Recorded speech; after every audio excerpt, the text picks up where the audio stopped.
एक समय की बात है, एक गांव में सफेद साड़ी वाली चुड़ैल का आतंक था। चुड़ैल रात भर गांव में घूमती और गांव का जो भी आदमी उसे दिखाई देता उसे वो घायल कर देती। अरे कोई तो बचाओ, मर गया रे। एक रात हरिया अपने खेत से अपने घर लौट रहा था कि तभी अचानक उसके सामने चुड़ैल आ जाती है। अरे बाप रे, ये चुड़ैल कहाँ से आ गई? आज तो मैं गया काम से।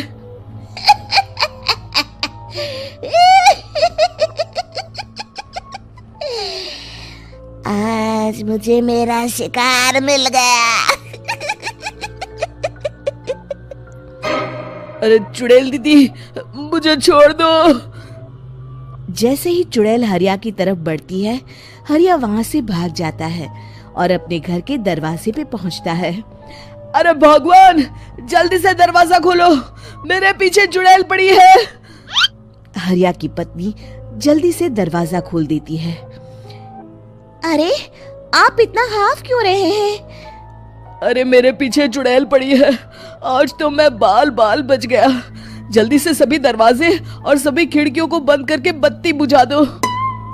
तभी चुड़ैल हरिया के घर के पास पहुंच जाती है। अरे वो आदमी कहाँ गायब हो गया? मैं भी देखती हूँ आखिर कब तक बचेगा। मैं अपने शिकार को इतनी आसानी से नहीं छोड़ती। इतना कहकर चुड़ैल वहाँ से चली जाती है। वहीं दूसरी तरफ हरिया और उसकी पत्नी दोनों अपने घर की खिड़की से ये सब देख रहे होते हैं। अरे बाप रे, ये तो बड़ी डरावनी चुड़ैल थी। अगले दिन ये बात आग की तरह पूरे गांव में फैल जाती है और धीरे धीरे लोग चुड़ैल के डर के मारे शाम होते ही अपने घरों से बाहर निकलना बंद कर देते हैं। कुछ दिनों के बाद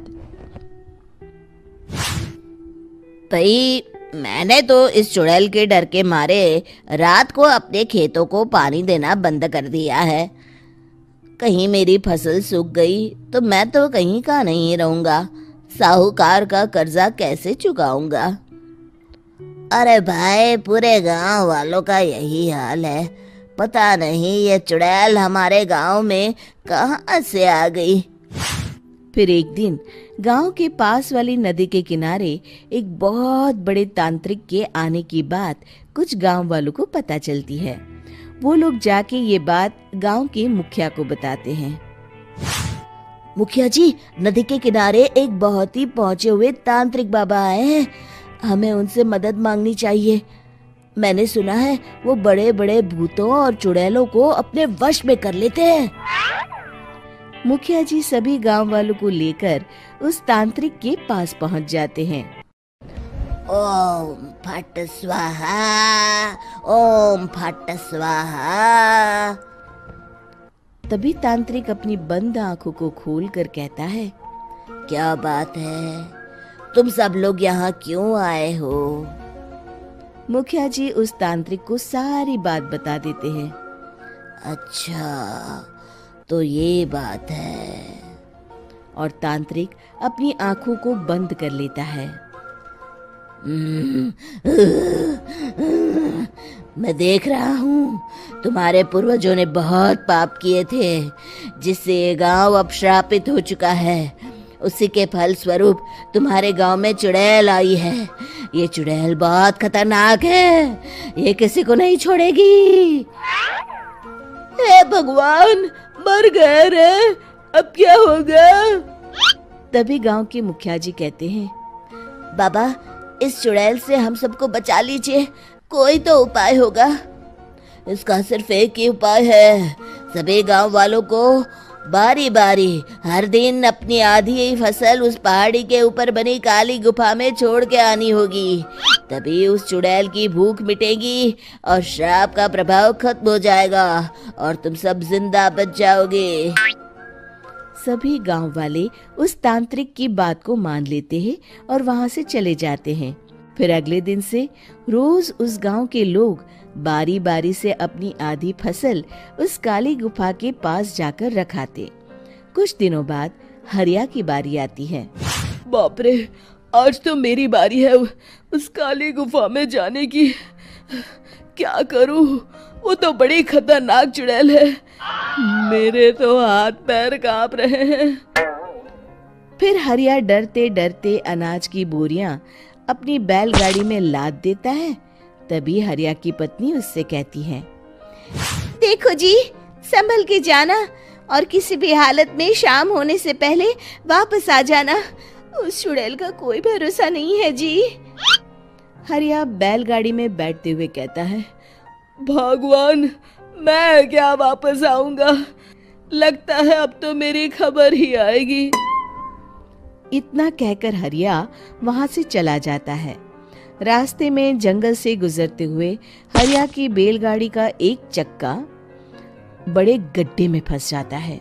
हे भगवान, अब ये क्या मुसीबत है?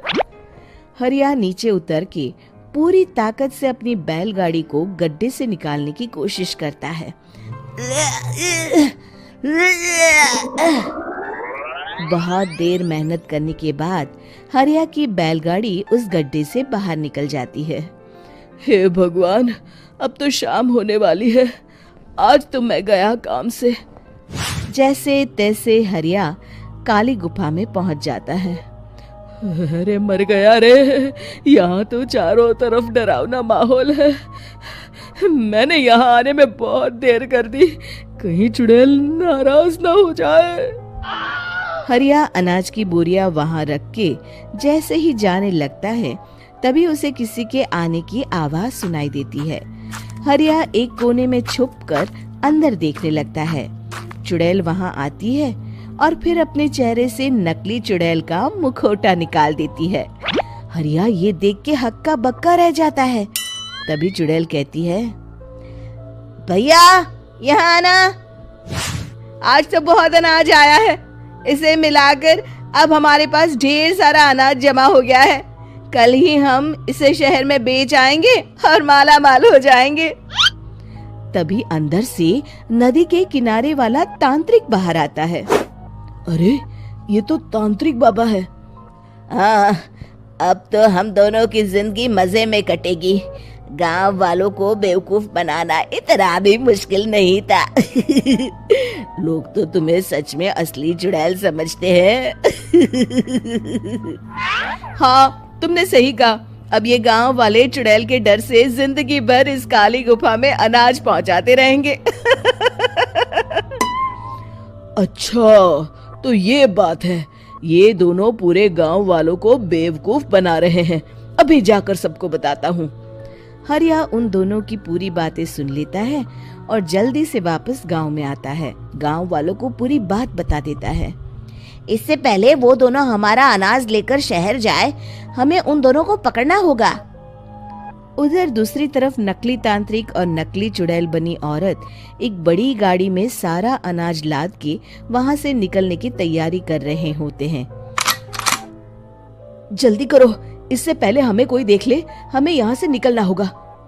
और तभी वो दोनों देखते हैं कि सामने से सभी गांव वाले अपने अपने हाथों में मशाल लेके आ रहे हैं। दोनों बुरी तरह डर जाते हैं।